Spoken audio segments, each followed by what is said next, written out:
Olá meninos, tudo bem com vocês? Na videoaula de hoje a gente vai falar sobre a crise do sistema colonial no Brasil, entendendo quais são as influências do contexto europeu, bem como duas grandes revoltas que expressam esse momento, que é a Conjuração Mineira e a Conjuração Baiana. Bora para a aula?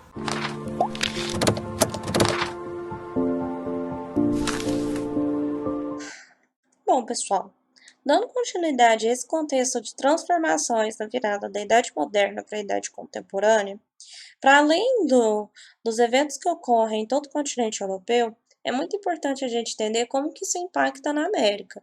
Então, na última aula nós falamos sobre a independência da América Espanhola e falta entender como esse processo vai acontecer aqui no Brasil e que vai levar à nossa independência. Então, qual que é o contexto geral? Nós já comentamos isso em momentos anteriores. Está falando de um período ali no século XVIII, ou seja, nos anos 1700, em que você tem a expansão das ideias iluministas, então as ideias de liberdade, que criticam o absolutismo, que criticam a censura religiosa. Então são ideias que elas ganham muito espaço na sociedade e elas vão inspirar alguns movimentos revolucionários, como, por exemplo, a independência dos Estados Unidos, a independência do Haiti, a Revolução Francesa, só para ficar nos principais exemplos, tá? E claro, gente, não menos importante, também inspira as independências nas colônias da América Espanhola, tá? Então, num plano geral, você tem um contexto aí muito efervescente, de muitas transformações, de processos históricos de mudança muito grande, tá? Além disso, a gente precisa entender como que isso está refletindo aqui na colônia, que no caso é o Brasil, e a sua relação com Portugal. Então vamos lá. Primeira coisa que a gente precisa retomar é a ideia de pacto colonial. E isso gera muita dúvida entre os alunos. Então, estabelecendo duas coisas claras. Quando eu falo colônia, nessa situação, estou falando do Brasil, que é o lugar dominado. Quando eu digo metrópole, que nessa situação é Portugal, é um lugar que domina, que tem posse sobre um determinado território. Qual que é a relação instituída no Pacto Colonial? É de exclusividade comercial. Então, o Brasil, que é a colônia, só podia vender coisas para Portugal, não podia vender nada para nenhum lugar do mundo. Então, todo o açúcar que era produzido aqui se vendia para Portugal e Portugal negociava da melhor maneira que achasse, tá?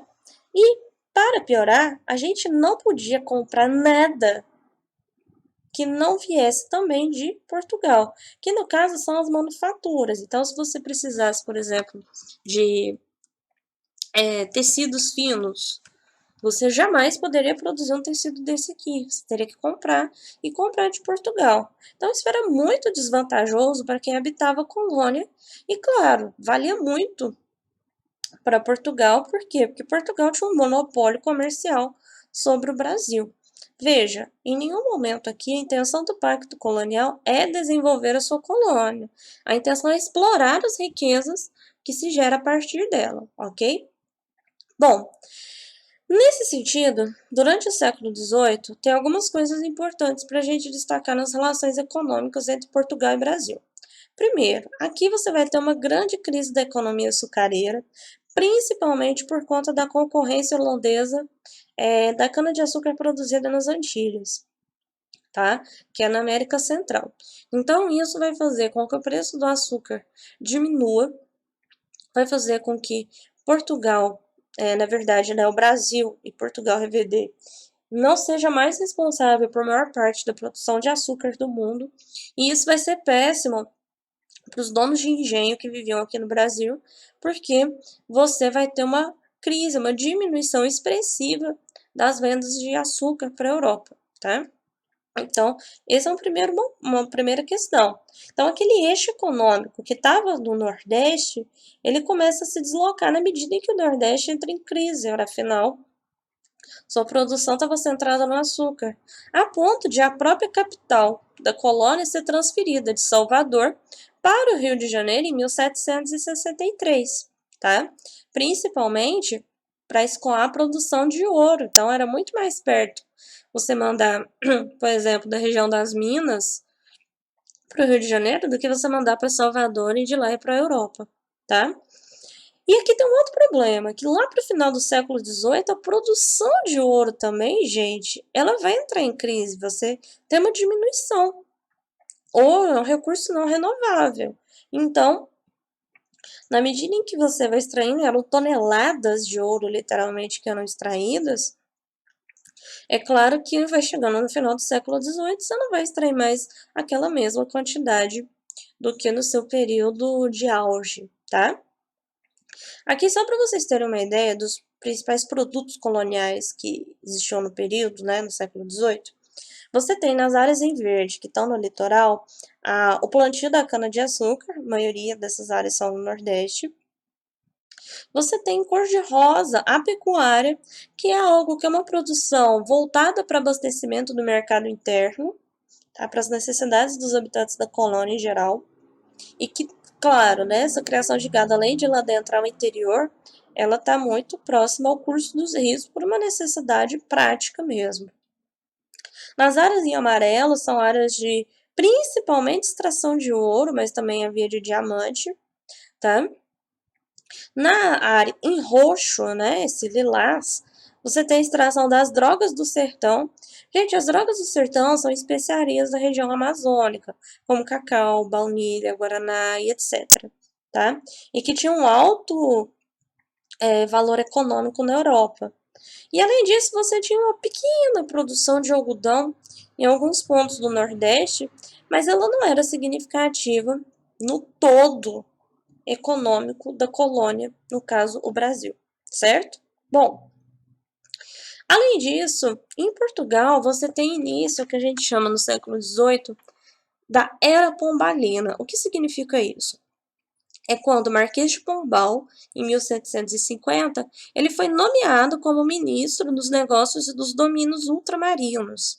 E qual que era a tarefa que o Marquês de Pombal vai exercer no governo português?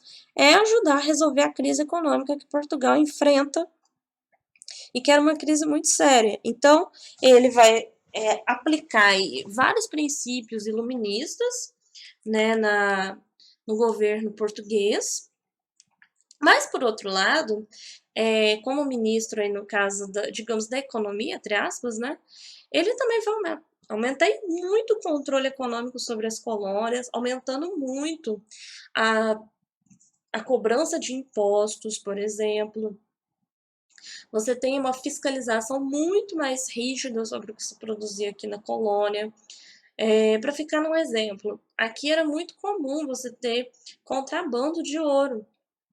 Então, rotas alternativas, inclusive, a ponto que tem até no livro de vocês destaca um aspecto interessante, que são os santos do pau oco.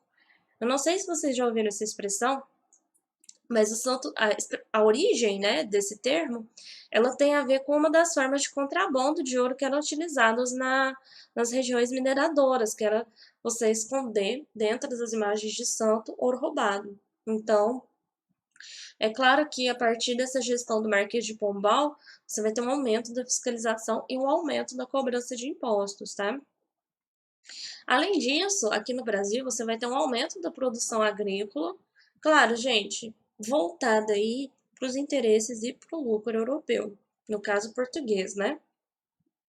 Além do aumento do comércio interno e da própria diversificação de produtos que se vendiam no mercado interno aqui na colônia, que era uma outra forma de renda a partir dos impostos e a partir dos produtos que Portugal comercializava em todo o interior da colônia, tá?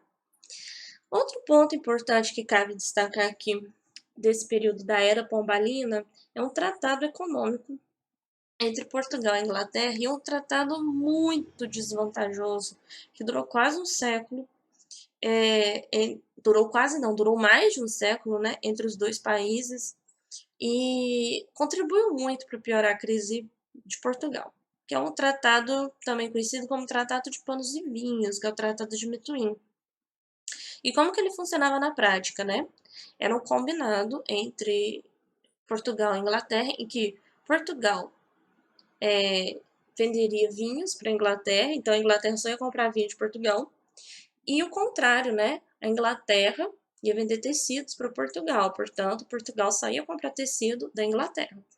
Só que, gente, esse tratado foi desvantajoso por quê? Porque você acaba comprando muito mais tecido do que você precisa de vinho.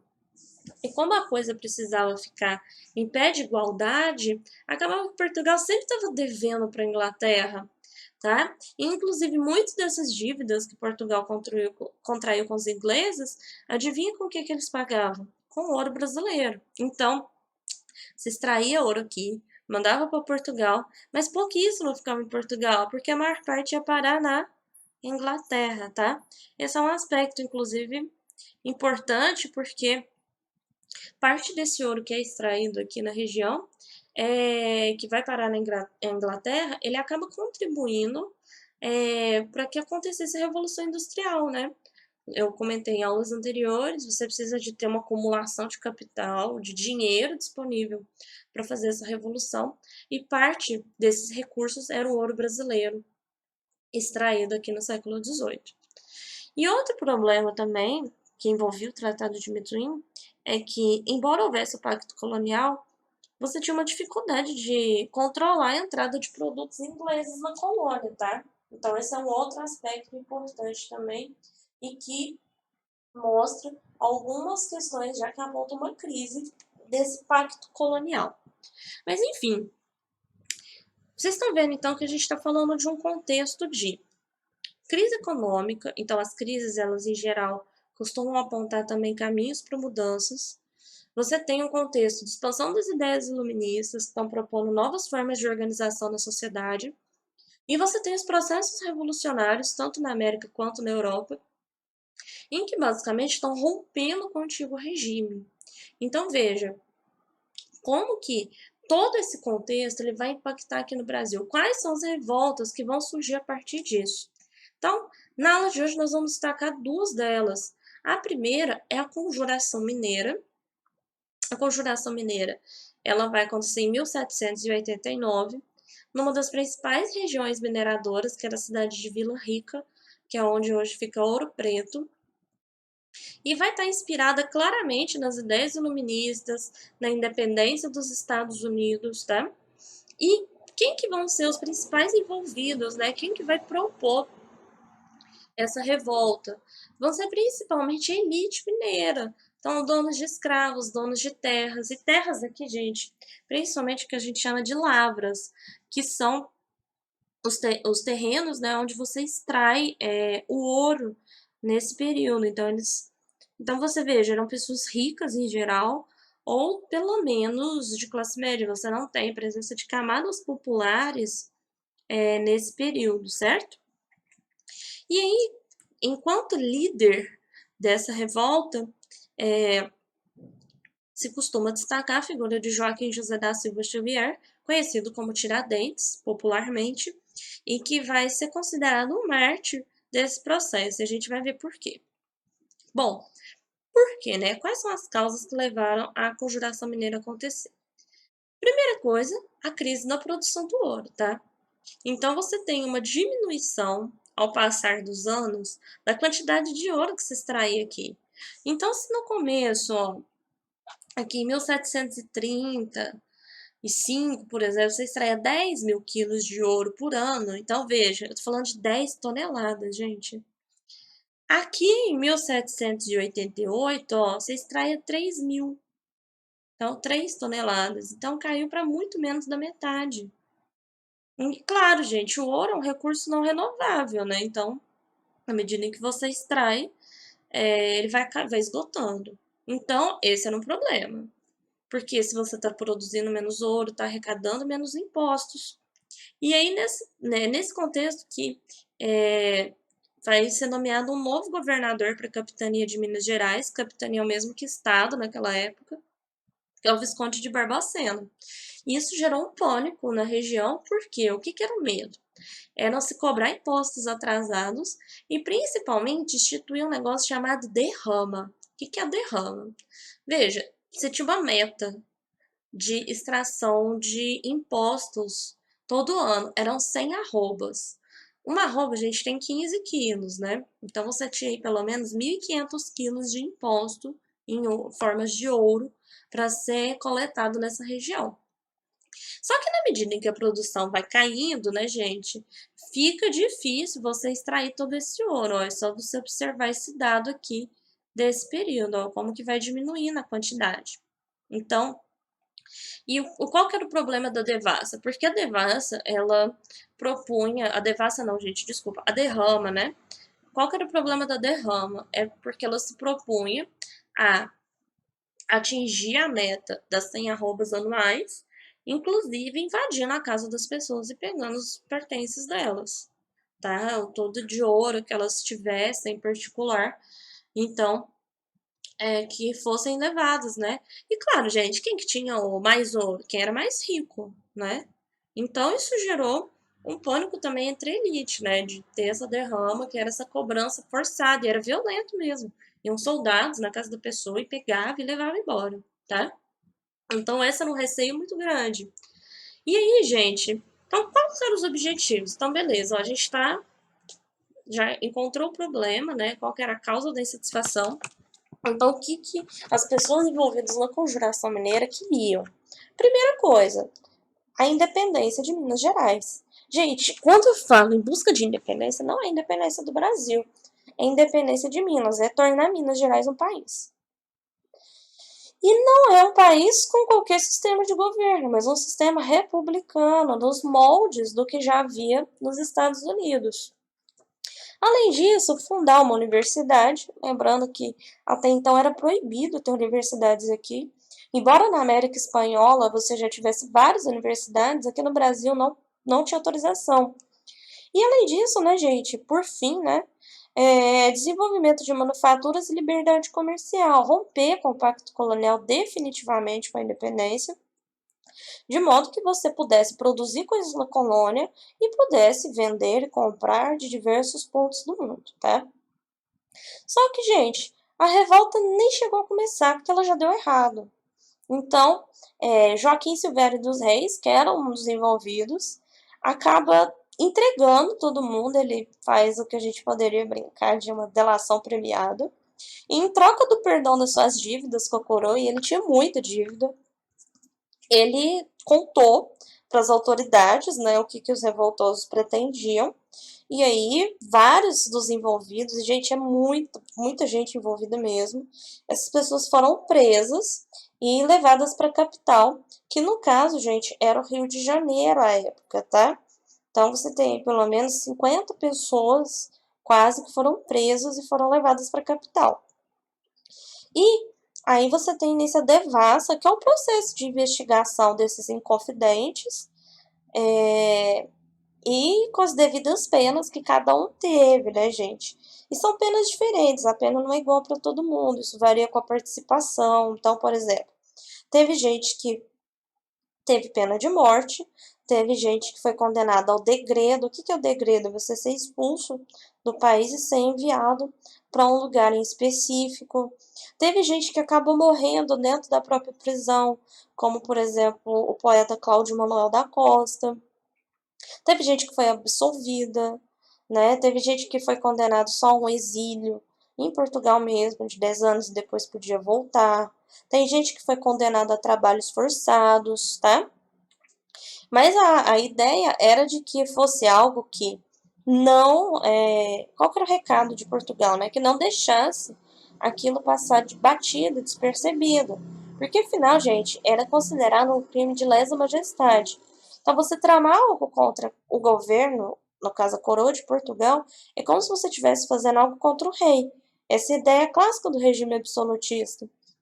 Então você era considerado assim o pior crime que você poderia cometer num determinado lugar, tá?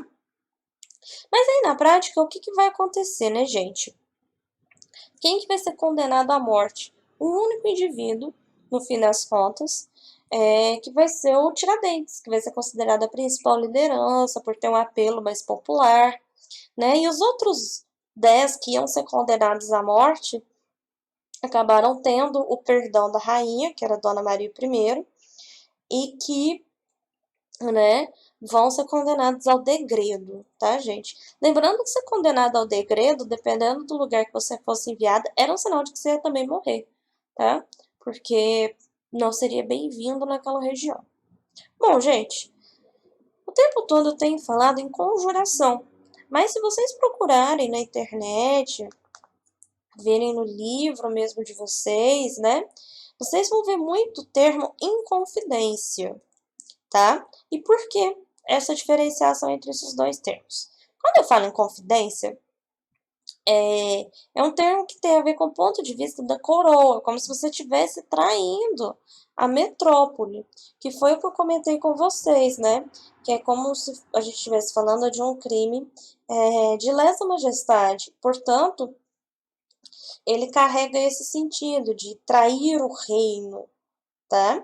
Então, em confidência ele vem nesse sentido. Já conjuração é a ideia de pessoas unidas sob um mesmo juramento, né? Então, com o mesmo objetivo. Então, por isso eu tenho falado tanto em conjuração, mas é muito comum você ver confidência mineira, tá? Porque na época era assim que era vendido, né? Como alguém que não é fiel, que é traiçoeiro, né? Porque você está fazendo algo contra a coroa portuguesa.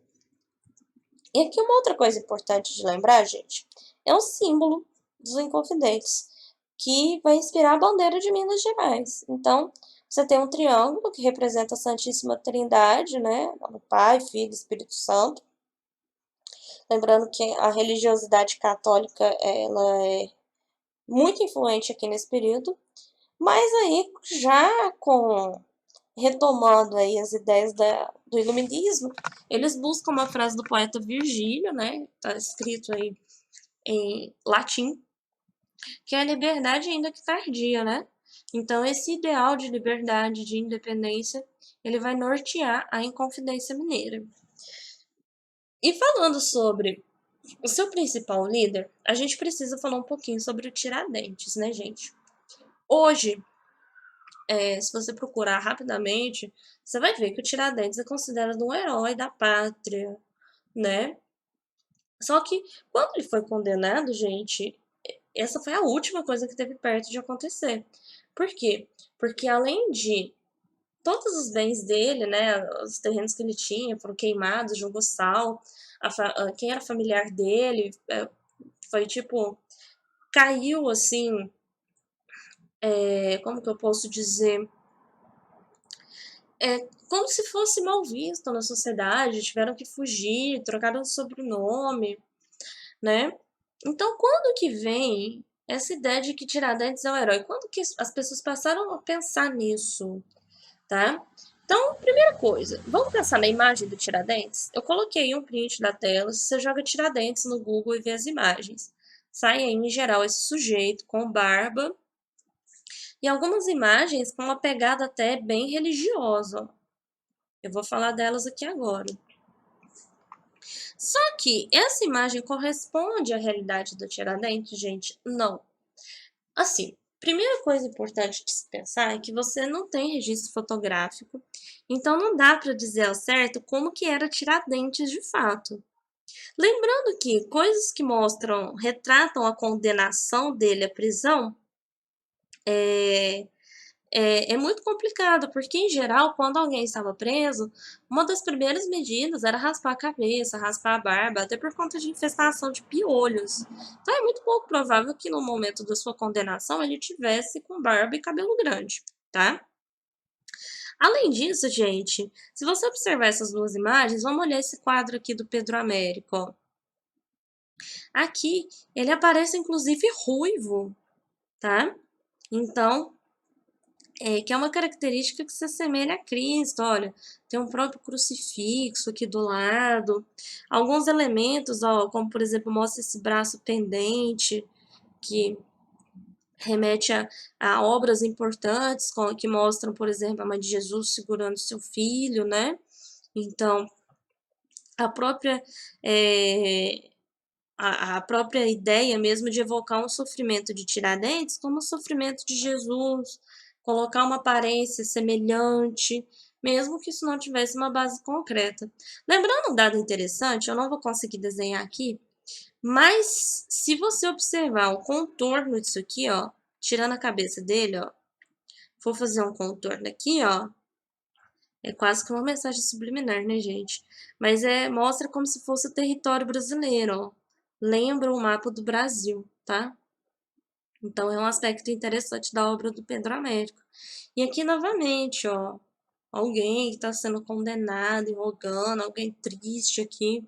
Então, remete muito a esse martírio de Jesus. E por que isso, né, gente? Quando que começou isso? Quando surge a República no Brasil, em 1889. E aí você tem a necessidade de criar uma nova identidade social com a cara das ideias da República, então que se afastasse de qualquer coisa relacionada à monarquia. E aí você elege seus heróis nacionais. E aí aparece a figura do Tiradentes, por quê? Primeiro, gente, o Tiradentes ele morre no processo da Inconfidência Mineira, que plantava uma república contra abusos da monarquia, tá? E além disso, essa comparação com Jesus, ela ocorre por algumas coisas também que eram relacionadas. Tiradentes tem uma origem humilde, embora ele não fosse pobre quando ele foi morto, tá? Ele morreu por defender seus princípios, se sacrificou em prol dos mineiros. Então, tem muito essa elaboração em relação à figura do Tiradentes, de construir um mito de um herói. Tanto é, gente, que tem até um feriado para isso, que é o feriado da Inconfidência Mineira, no dia 21 de abril, que é a data que Tiradentes foi executado, né? 21 de abril de 1792, certo? Outra dessas revoltas importantes é a Conjuração Baiana. Então, ó, dois grandes centros econômicos do Brasil no período, Minas e Bahia. Então, ela vai acontecer em 1798, então quase 10 anos depois da Inconfidência Mineira. Vai ser em Salvador, que era a nossa antiga capital. Inspirada nas ideias iluministas, inspirada na independência dos Estados Unidos, mas também, gente, inspirada em outros eventos que estavam acontecendo na época, tá? Como, por exemplo, a Revolução Francesa, que é um dado importante, então você já tinha aí vários anos de revolução, e as revoltas escravas no Haiti, que vão terminar na independência, que foi assunto da última aula. E aqui os envolvidos você vai observar que tem uma composição de uma origem mais popular. Então, gente representante das camadas médias, mas você também tem trabalhadores, escravos, ex-escravos. Então, esse é um aspecto importante que muda um pouco, né? Quem que está envolvido na Conjuração Baiana e quais vão ser os interesses dessas pessoas a partir dessa conformação social. Lembrando aqui que uma das suas principais lideranças, ele é o Cipriano Barata, que não tem o mesmo destino do Tiradentes, mas que é considerado um dos principais líderes aí dessa revolta. Então, vamos entender por quê, né? Por que da Conjuração Baiana? A primeira coisa que eu já comentei anteriormente é a crise na produção do açúcar. Só que a crise na produção do açúcar, ela sofre um revés aí nesse período, porque com as revoltas de escravos no Haiti, gente, e que era um dos principais produtores de açúcar nas Antilhas, você vai ter uma demanda maior de açúcar aqui, já que era um lugar que produzia. E aí o que vai acontecer? Os donos dos engenhos vão investir em produzir açúcar. Só que, quanto mais açúcar produziam, estavam deixando de produzir outros alimentos que abasteciam essas regiões. Então, conclusão disso, você vai ter um aumento do preço da comida, você vai ter muita fome e que vai gerar uma revolta social muito grande nessas regiões, certo? Então, isso vai causar uma grande instabilidade social. E você soma isso, gente, que você tem aí também os altíssimos impostos que já se cobravam também na Bahia e que eram motivo de revolta.